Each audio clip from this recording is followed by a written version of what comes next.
Welcome. This is Fluid and Electrolytes for Pharmacology. Our objectives. I will review the function of fluid volume and compartments within the body, as well as the role of each of the major electrolytes in maintaining homeostasis. We're going to identify the various electrolytes and give normal serum values for each, and the solutions commonly used to correct those states of deficiency or excess.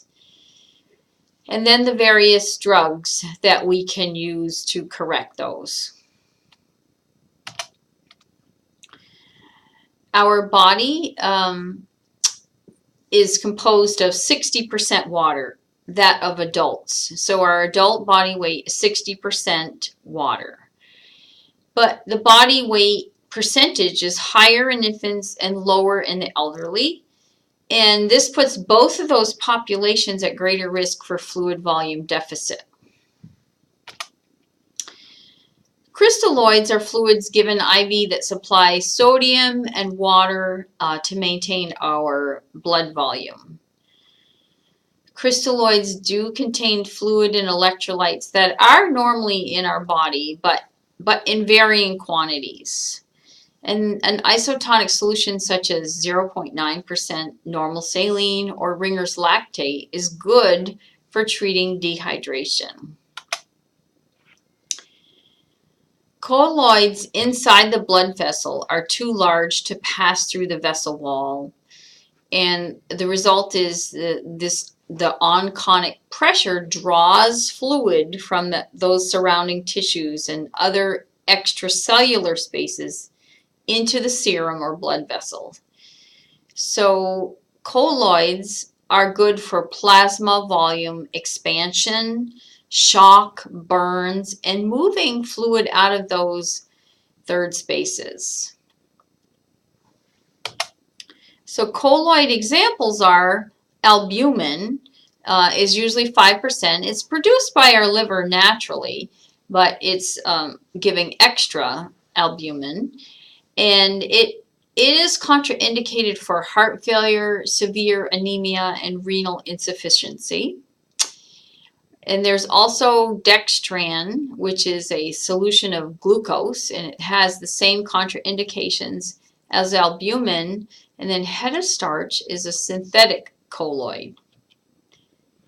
Blood products are another example of colloids.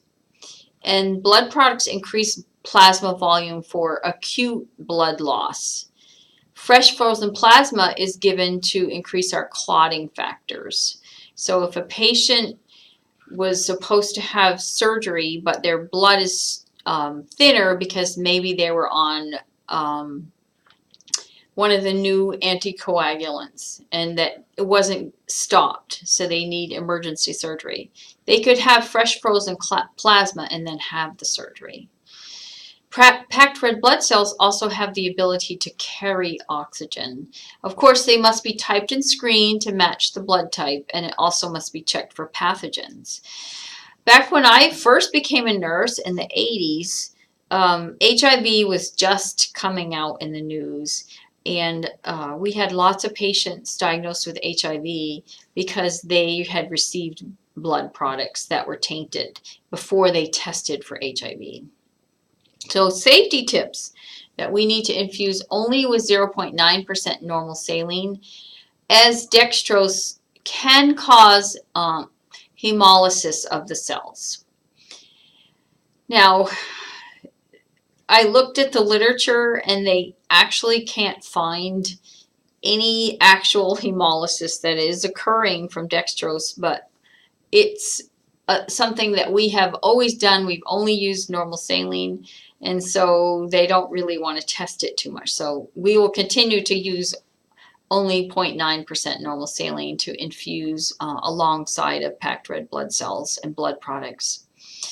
We need to have multiple identification of blood products at the lab and at bedside with 2 people to verify safety, that we have the right patient and the right blood product, because we do not want to cause a huge error.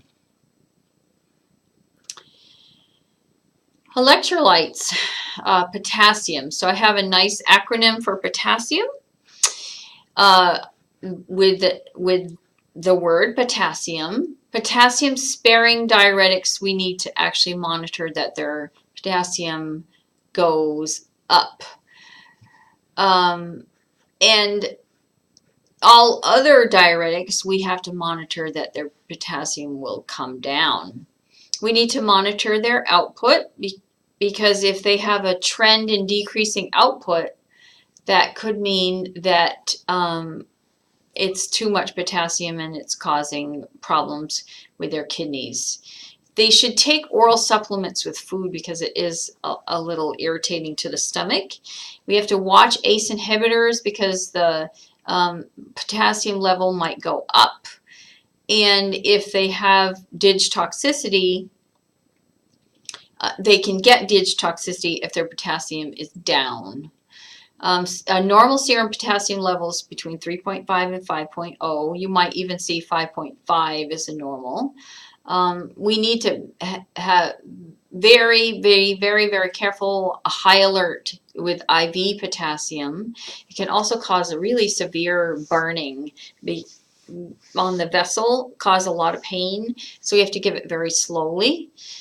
Undesirable effects is that when you give it orally, it can cause nausea and vomiting. If you give it IV, it can cause arrhythmias and actually can cause death. And we must never give an IV push or IV bolus fast of potassium.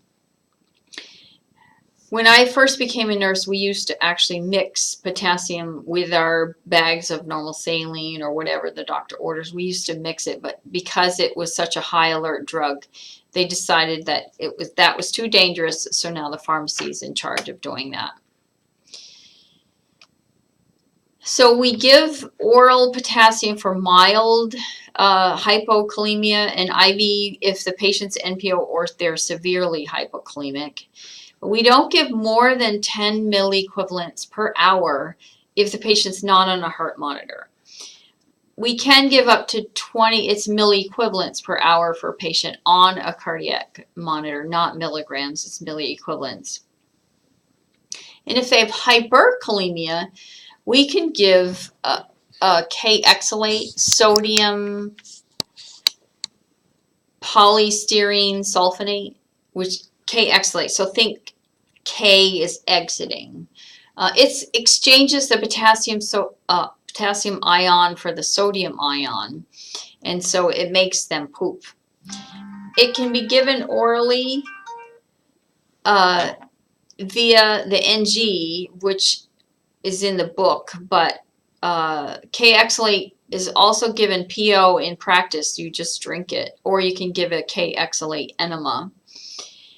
And it is contraindicated if the patient has abnormal bowel function. So if they already have diarrhea, they shouldn't get hyperkalemia. I mean, they could have hyperkalemia, but they shouldn't get K-exolate. They should get another treatment. And if they have, say, an ostomy, they probably shouldn't have it either because it can cause some electrolyte imbalances or dehydration from K-exolate. So remember that potassium is mostly in the cells and sodium is mostly outside of the cells.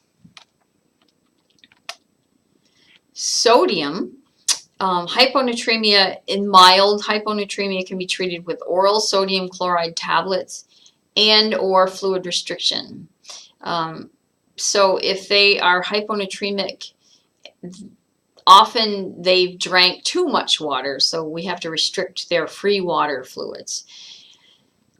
But they would get IV normal saline, they can get lactated ringers, or they can get a hypertonic 3% sodium chloride, which is only for severe hyponatremia. And it must be corrected slowly because it can cause, hyponatremia must be corrected slowly because it can cause seizures if it's corrected too quickly. And if 3% sodium chloride is given too rapidly, it can cause osmotic demyelination syndrome. I've never seen it. I've never given it too rapidly, so I have not seen that. Our nursing implications for fluid and electrolyte balance and is that, of course, we're going to assess the baseline vital signs, volume, and electrolyte status. We're going to do a full skin assessment, and we should assess an electrocardiogram before giving potassium. Assess for contraindications to therapy. So if they're on an ACE inhibitor, they may not need extra potassium because they may bounce back up on their own. We're going to assess their transfusion history and to see if they've ever had a reaction to blood products. Make sure they have venous access, monitor those electrolyte levels, monitor the infusion rate, and observe for infiltration or other complications of IV therapy.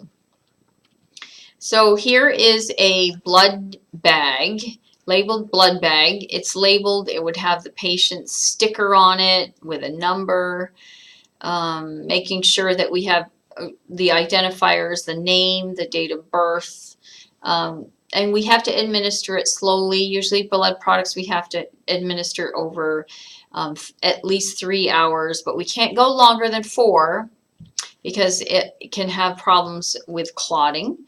And we have to monitor for fluid overload and possible heart failure if we give it too fast. In the OR, when they're bleeding, you can give it fast. We have to follow those administration procedures closely and monitor closely for signs of transfusion reactions, which usually means they have a fever, they can get a rash, that kind of thing. So that's the end of fluid and electrolytes for pharm. Please review the fluid and electrolytes in Med-Surg. And I will be going over fluid volume deficit and fluid volume overload in class.